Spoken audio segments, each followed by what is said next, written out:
ကျွန်တော်တို့အသက်ရှင်နေထိုင်မှုအတွက်ကျွန်တော်တို့ခေါင်းမှာရှိတဲ့အုံနောက်က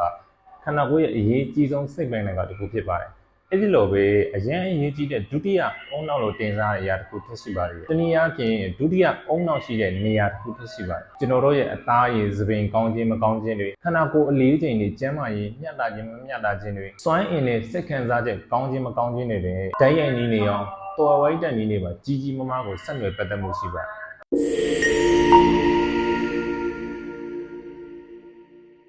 Namaste အားလုံးမင်္ဂလာပါကျွန်တော် Harry ပါဒီနေ့ကျွန်တော်က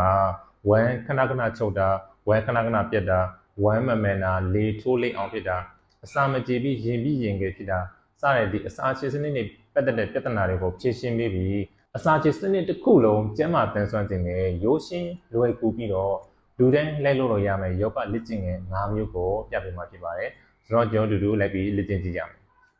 ရေဦးဆုံးကျွန်တော်တို့ဆောင်းကြောင်းထိုင်လိုက်မယ်ဒီခြေထောက်လေးကိုပခုံးကျယ်အောင်မှန်းပြီးချိန်ဒီခြေပြားလေးကိုအပြင်ရောနည်းနည်းထုတ်ထားမယ်ရေဆုံးကျွန်တော်လက်ပွားလေးနှစ်ဖက်ပူးလိုက်မယ်တောင်နှစ်ဖက်ကိုဒူးနှစ်ဖက်မှာကန်ထားမယ်တောင်နှစ်ဖက်ဒူးနှစ်ဖက်ကိုအပြင်ရတော့တွန်းကြည့်မယ်ခါးလေးဆက်မယ်ခေါင်းလေးမှတ်ထားမယ်လက်ပွားလေးအောက်ချမယ်လက်ဖက်နှောင်းလေးတွေကိုတခြားလေးတွန်းထားမယ်တန်းခဏလေးကြည့်မယ်ပြီးဒူးလေးကိုဘယ်ညာလေးရမ်းကြည့်မယ်3တစ်ဖက်ကို3ခေါက်လောက်2 1 okay ပြီးအလေကိုပြန်လာမယ်လက်ပွားလေးတွေအောက်ကိုချနိုင်မယ်ပြီးရင်ဒူးလေးပြန်ဆက်မယ်တင်မာလေးတွေဖြည်းဖြည်းချင်းပေါ်တော့နေနိုင်တယ်ခေါင်းလေးချနိုင်မယ်နောက်ကျောလေး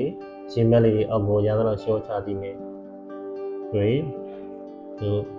1ဒီတန်းလေး10ခေါက်15ခေါက်ခေါင်း20လောက်လုပ်ကြည့်မယ်ဒီပြီးဒူးလေးပြန်ကားပြီးထိုင်လိုက်မယ်နော်လက်ပွားလေးပြန်ပူမယ်တောင်နှစ်ဖက်နဲ့ဒူးရောပြင်ရောနာလေးတွန်းလာမယ်ခါလေးဆက်မယ်ရင်းမက်လေးဖွင့်လာမယ်ခေါင်းလေးမှတ်မယ်ပြီးခုနတည်းပညာရောဒူးလေးရောပညာရမ်းကြည့်မယ်1 2 3 okay လက်လေးပြန်ချမယ်ခုနတိုင်းပဲဒူးလေးပြန်ဆန်းကြည့်မယ်ခါလေးတွေရင်းမက်လေးတွေအောက်ကိုရှော့ချထားမယ်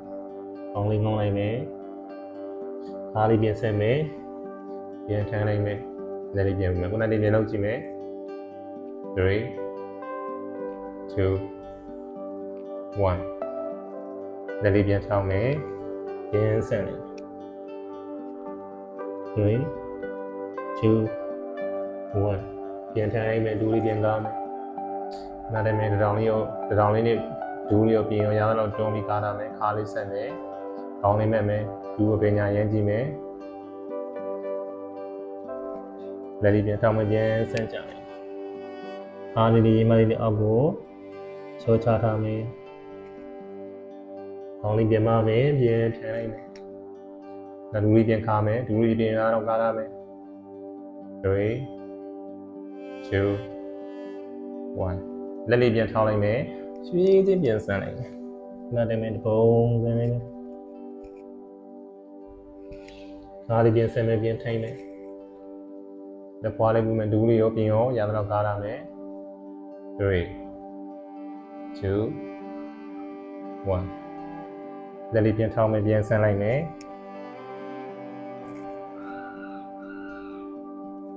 အားလေးပြန်ဆန်းမယ်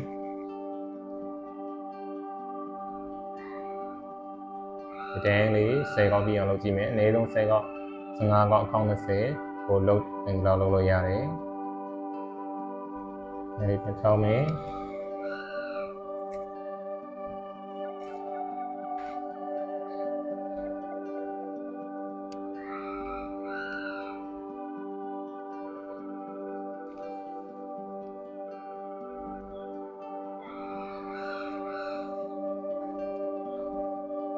တော့ကြည့်မယ်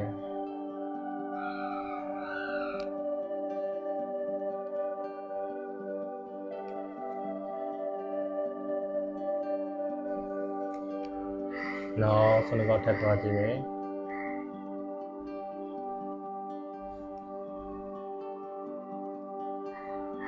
ဒီပြန်ထောင်းမယ်ခါရီရင်မက်လေးတွေအောက်ဆုံးပြီးရှုံးမယ်တောင်လေးဖြောရမယ်ခေါင်းလေးတွေပါတွဲလောင်းချမယ်ဒူးလေးရောရသလောက်ဆက်မယ်တင်မားလေးကိုတွန်းတင်လာမယ်5 4 3 2 1ခါလေးဆက်လိုက်မယ်ဒူးလေးကိုခုနကငွေယူထားလိုက်မယ် လက်ပွားနှစ်ဖက်ဘူးမယ်တရောင်နှစ်ဖက်နဲ့ဒူးအပြင်ရတော့ထုံးတာခါလေးဆန်လာမယ်ခေါင်းလေးမဲရေလွှမ်းလေးဖွင့်လာမယ်ဒင်းခဏနေကြည့်မယ်10 9 8 7 6 5 4 3 2 1ဒီလက်လေးကိုဒီမှာနောက်မှာထောက်မယ်ချောင်းလေးချလိုက်မယ်ပြင်ကျော်ချောင်းလေးဆန်လိုက်မယ်ဝေးတန်လေးဆန်လို့ရတယ်ခြေပြားလေးကောက်ထားမယ်ထားလေးကိုမှတ်ထားမယ်ဒီညာဘက်ဒူးလေးထောင်းလိုက်မယ်ခြေညာဘက်ခြေပွားလေးကိုဘယ်ဘက်ဒူးရဲ့အပြင်ဘက်လေးမှာကပ်ပြီးချမယ်ဒီညာဘက်လက်လေးကိုတင်မနောက်ကလန်မနီးမဝေးလေးမှာထောင်းလိုက်မယ်ခါးနေရေမက်ကိုတခြားလေးဆက်လုပ်တာမယ်ပြီးဘယ်ဘက်လက်ကိုပေါ်မြောက်မယ်လေယိုရှူမယ်ခါးနေရေမက်ကိုပေါ်ဆွဲပြီးမယ်အင်းဟင်ခဏကိုလေးညာဘက်လေးကိုကြည့်ကြည့်လဲလိုက်မယ်ပြီးဘယ်ဘက်တောင်လေးညာဘက်ဒူးလေးကိုကလန်လိုက်ခါးလေးကိုပေါ်တခြားလေးဆက်လုပ်တာမယ်ရေမက်လေးတွေဖွင့်တာမယ်ဒီတောင်လေးနဲ့နောက်ကိုဖြည်းဖြည်းချင်းတောပြီးခါးလေးကိုနေနောက်ကိုရနေတော့လဲကြည့်မယ်ဒီတိုင်းလေးခဏနေကြည့်မယ်10 9 8 7 6 5ဖြည်းဖြည်းမှန်မှန်လေးရှုတော့လုပ်မယ်4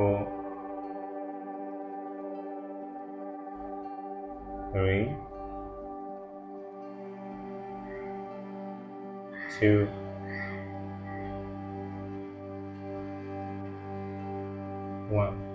ဒီတောင်ကြီးဖြောလိုက်မယ်ခါးလေးရှုပ်ဖြည်းဖြည်းချင်းနဲ့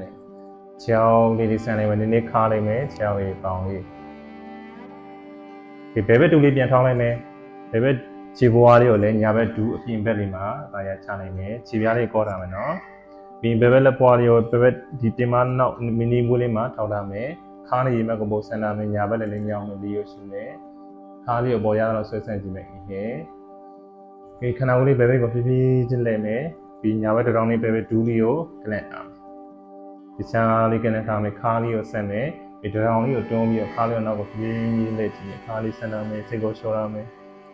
လေရှုတော့ကိုဖြည်းဖြည်းမှန်မှန်ရှုတော့လုပ်မယ်ဒင်းခဏနေကြည့်မယ်10 9 8 7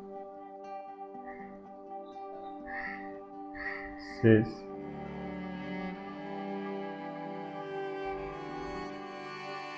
5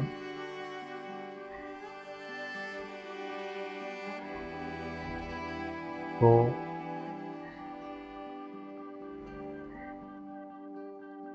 3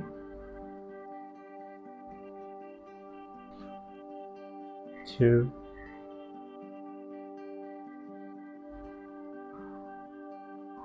1တောင်လေးကိုဖြည်းဖြည်းပြန်ဖြုတ်လိုက်မယ်ဒီခါးလေးရှိကိုဖြည်းဖြည်းပြန်လဲမယ်ခြေောက်လေးဒီပြန်ဆက်မယ်ခြေောက်လေးလေးပြန်ခါလိုက်မယ်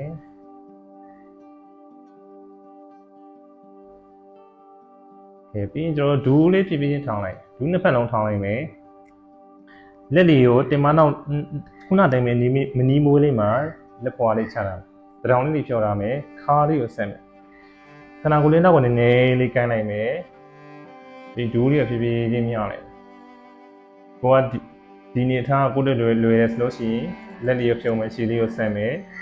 ဒါ level 2နောက်တစ်ကိုကနောက်တစ်ဆင့်ထပ်ပြီးတက်နေလို့ရှိရင်ဒူးလေးကိုပါဆန့်ထုတ်လိုက်ခြေပြားလေးကော်တာโอเคဒီနေထားနေလို့ရတယ်ဒီနေထားနေလို့ရတယ်နောက်ချက်ဒီနေထားနေလို့ရတယ်ပိုင်းလေးပေါင်ကိုတောင်းထားမယ်အတိုင်းပဲကကြလေးနေကြည့်မယ်10 9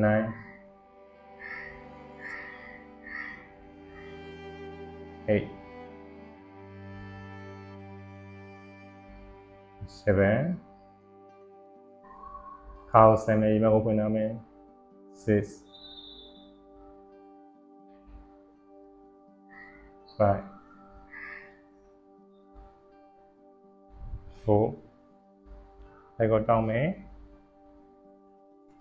3 2 1 လူလေးဖြည်းဖြည်းချမယ်လက်လေးနောက်မှချမယ်ခြေထောက်လေးဖြည်းဖြည်းချမယ်ခါလေးပြန်မှန်းလိုက်မယ်ခြေထောက်လေးတွေပြန်ဆန့်လိုက်ခြေထောက်လေးနည်းနည်းဒီစီပြန်ခါလိုက်မယ်ပေါင်လေးတွေခြေထောက်လေးတွေခါမယ်ခါလေးဆန့်ထားမယ်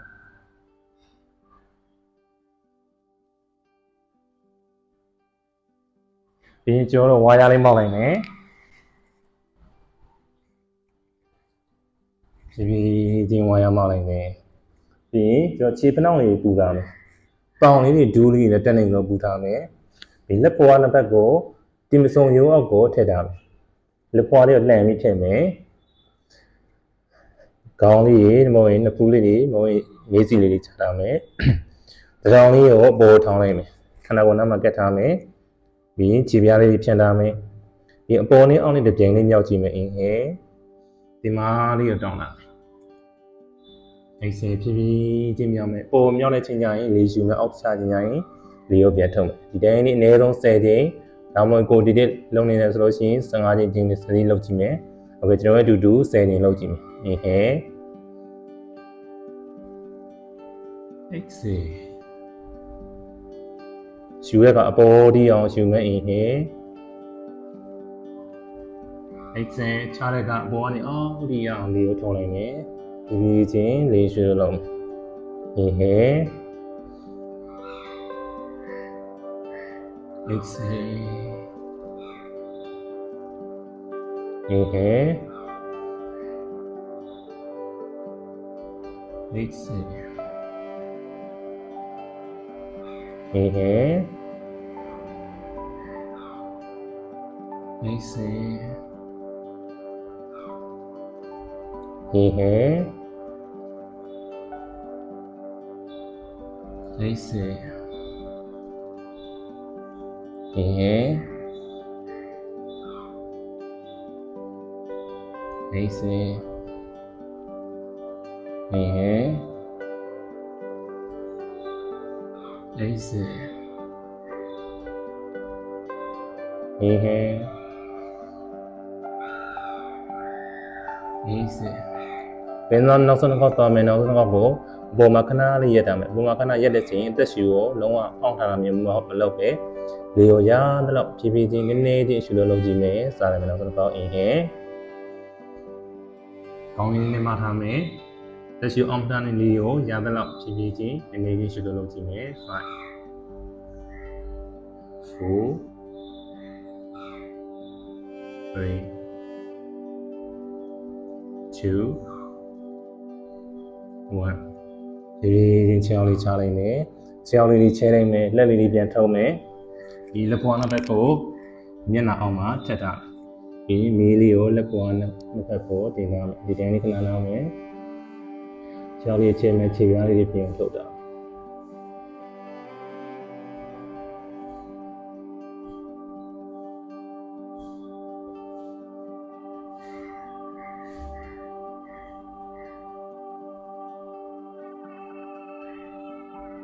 ခန္ဓာကိုယ်လေးနည်းနည်းပြေးလာမယ်ဆိုလို့ရှိရင်လက်ဖွာနှစ်ဘက်ကိုရင်မျက်နှာမှာထောက်လိုက်မယ်နောက်ကရှောက်လေးပြန်ပူလိုက်ဒူးလေးပူမယ်ခြေပြားလေးပူခန္ဓာကိုယ်လေးကိုပေါ်ဖြည်းဖြည်းတွန်းတင်လိုက်မယ်ဒူးလေးနှစ်ဘက်ကိုပူပြီးတော့ထောက်ထားမယ်ခြေပြားလေးဖြည့်မယ်ခြေမလေးပူထားမယ်တင်မားလေးကိုခဏပေါ်တင်မယ်နှစ်ဖူးလေးကိုဂျမ်းမီကိုချလိုက်မယ်ဒီလက်လေးတွေကိုနောက်ပေါ်ပြလိုက်မယ်ခြေသလုံးပင်သားလေးမှာချင်းချလိုက်မယ်နှစ်ဖူးလေးချလိုက်ဘဝဒီတိုင်းမလုံးနိုင်ဘူးဆိုလို့ရှိရင်တထောင်လေးအရှိမထောင်းမယ်ဒီမီးလေးကိုလက်ပွားနဲ့ဖက်ပေါ်တင်လိုက်ဒီတိုင်းလေးနဲ့နေလို့ရတယ်ဒီကနေခဏလေးနည်းနည်းကြာလေးလာကြည့်မယ်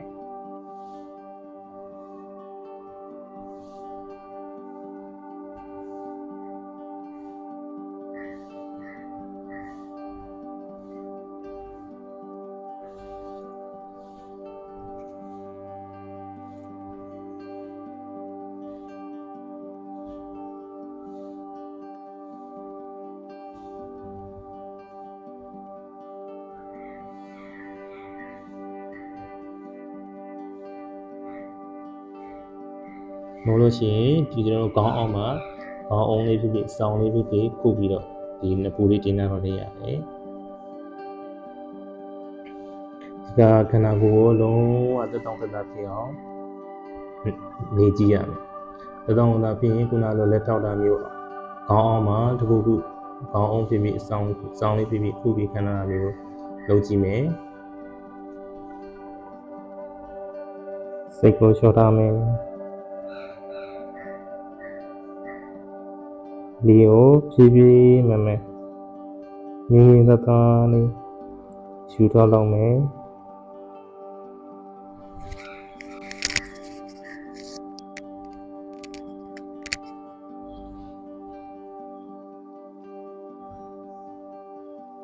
ခါရဲ့ဖိအားလေးတွေလျှော့ချထားမယ်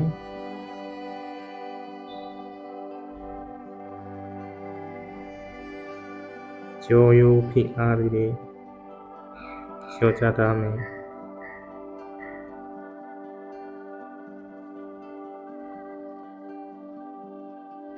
လေရင်းဖိအားလေးတွေလျှော့ထားမယ်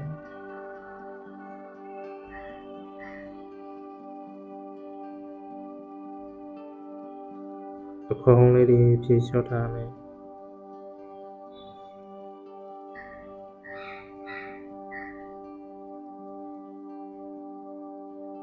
လက်မောင်းလေးတွေ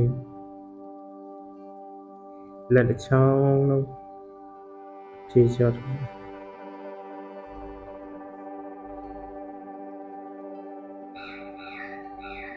မျက်လုံးလေးတွေပိတ်ထားမယ်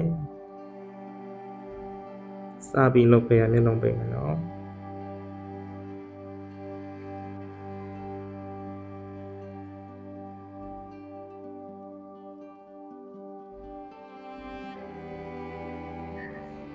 ခန္ဓာကိုယ်စိတ်တွေရုပ်ပိုင်းဆိုင်ရာစိတ်ပိုင်းဆိုင်ရာဆုံးစွန်တိတက်နေတဲ့လောက်ရုပ်ပိုင်းဆိုင်ရာစိတ်ပိုင်းဆိုင်ရာတွေအကုန်လုံးအဆုံးစွန်တိတက်နေတဲ့လောက်လျှော့ချထားမယ်ဖြည့်လျှော့ထားမယ်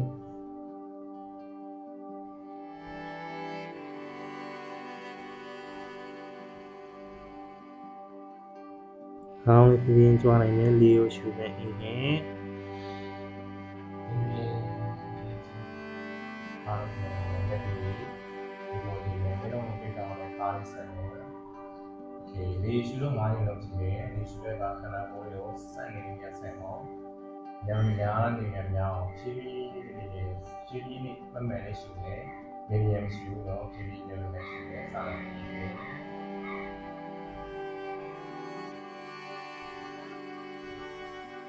exhale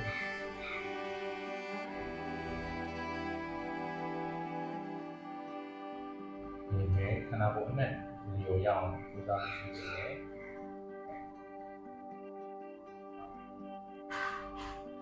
exhale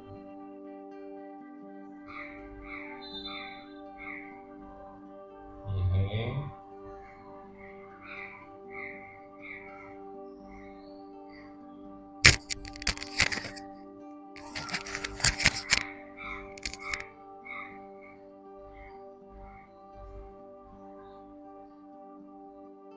မျက်လုံးလေးပိတ်ထားအောင်နဲ့ခါလေးဆက်မယ်ခေါင်းလေးတွေမှတ်ထားအောင်နဲ့လေရှုထုတ်၅ချိန်လုပ်ကြည့်မယ်လေရှုတဲ့အခါခန္ဓာကိုယ်ရဲ့လေကိုစမ်းနေနေများဆိုင်အောင်များနေများအောင်များရှုမယ်ဒီလေကိုရှုတဲ့အခါဖြည်းဖြည်းနဲ့မှန်လေးရှုမယ်လေကိုမြန်မရှုဘဲနဲ့ဖြည်းဖြည်းမှန်လေးရှုကြည့်မယ်โอเคအတူတူရှုထုတ်လုပ်ကြည့်မယ်ဖြည်းဖြည်းရှုမယ် inhale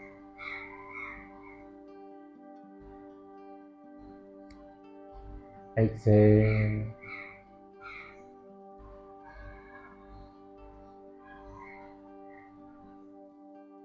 inhale ရှူတဲ့ခါလေးဖြည်းဖြည်းရှူမယ်ပြန်ထုတ်တဲ့ခါလေးဖြည်းဖြည်းပြန်ထုတ်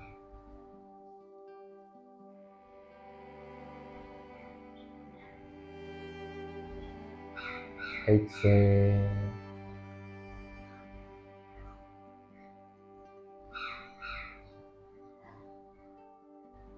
inhale ဖြည်းဖြည်းနဲ့များရှူမယ်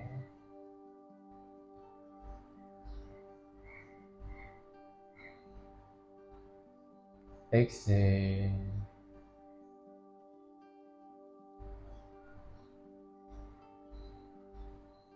inhale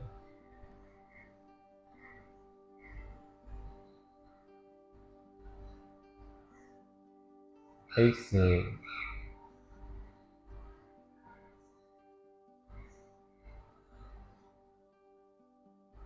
inhale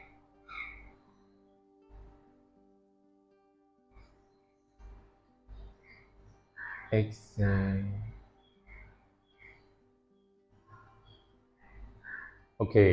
ဒီယောဂလေ့ကျင့်ခန်းလေးကိုနေ့စဉ်မှန်မှန်လေ့ကျင့်ပြီးတော့မှဆိုလို့ရှိရင်ကျွန်တော်တို့ရဲ့အစာချေစနစ်တစ်ခုလုံးကျန်းမာတန်ဆွမ်းပြီးတော့ကျွန်တော်တို့ရဲ့ကျန်းမာပျော်ရွှင်တဲ့ဘဝကိုရရှိဖို့အများကြီးကိုထောက်ကူဖြစ်စေမှာပါအားလုံးအဆင်ပြေကြပါစေကျေးဇူးတင်ပါတယ်